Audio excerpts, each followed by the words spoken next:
আহা কি শান্তি, তাই না? এসেছে ননদ, চলে এসেছিলাম আর এক ননদের বাড়িতে। তো আমার ননদ অনেকগুলোই আছে, যাই হোক ননদের কথা পরে বলি। তো সকালবেলায় একজন এসেছে আর এখনও হচ্ছে বিকালের দিকে চলে এসেছি আমার আর এক ননদ বাড়ি।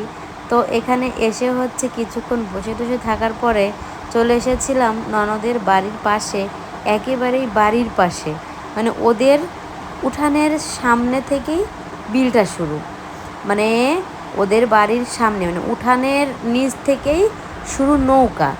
নৌকা আর শাপলা, আর হচ্ছে একটা হচ্ছে লাল শাপলা আর একটা হচ্ছে সাদা শাপলা যেটা আমরা খাই। লাল শাপলা ইদানিং মানুষ দেখছি যে ভ্যান ভরে ভরে নিয়ে যাচ্ছে বাড়ির সামনে দিয়ে, কিন্তু জানি না সেটা দিয়ে কী করে। আর দিনটা ছিল অনেক সুন্দর, বিকালে এত সুন্দর বাতাস হচ্ছিল কি আর বলবো। কিছুক্ষণ এখানে দাঁড়িয়ে থেকে বলছিলাম কি আমরা ভিতর থেকে ফ্রেশ হয়ে এসে তারপরে হচ্ছে নৌকায় ঘুরতে যাব। বিশেষ করে এখানে আসা হচ্ছে একটু নৌকায় উঠবো, বিকাল টাইমে ঘুরবো, এই জন্য হচ্ছে আসা। দিদি অনেক দিনই আসে না, যে হুট করে না আসলে, হুট করে কিছু না করলে কিছু করা হয় না, এজন্য হচ্ছে সে চলে এসেছে। দিদি এসেছিল ঢাকা থেকে সকালবেলা, আর এখানে আমরা এসেছি বিকালবেলা। এটা হচ্ছে আমার ননদের বাড়ি। এসেছিলাম ওই 3:30 মতন বাজে, তখন এসে এখানে পৌঁছেছিলাম। তো বিকাল হওয়ার আগে একটু গুড়ি গুড়ি বৃষ্টি এসেছিল, আর আকাশে কিন্তু মেঘই ছিল।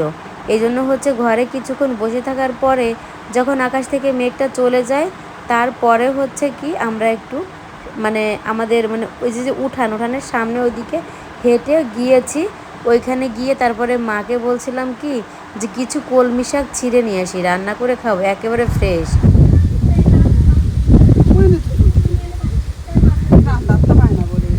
দে এদিকে দেখা দিন।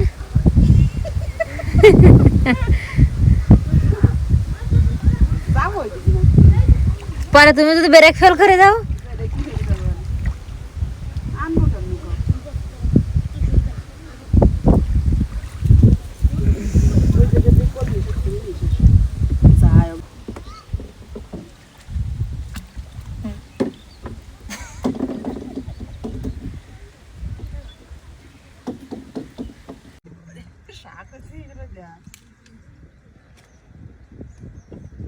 ভাইরাল না হয়েছে ভিডিও ওই দিক যাবো কেমন শিমলা, কোন দিক?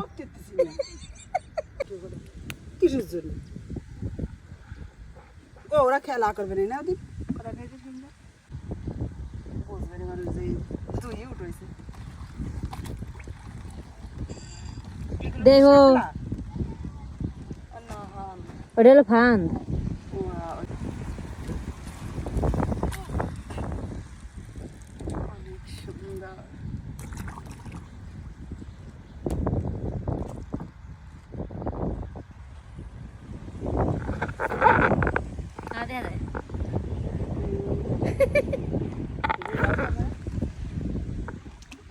গাছ ভিডিও করো, জুম না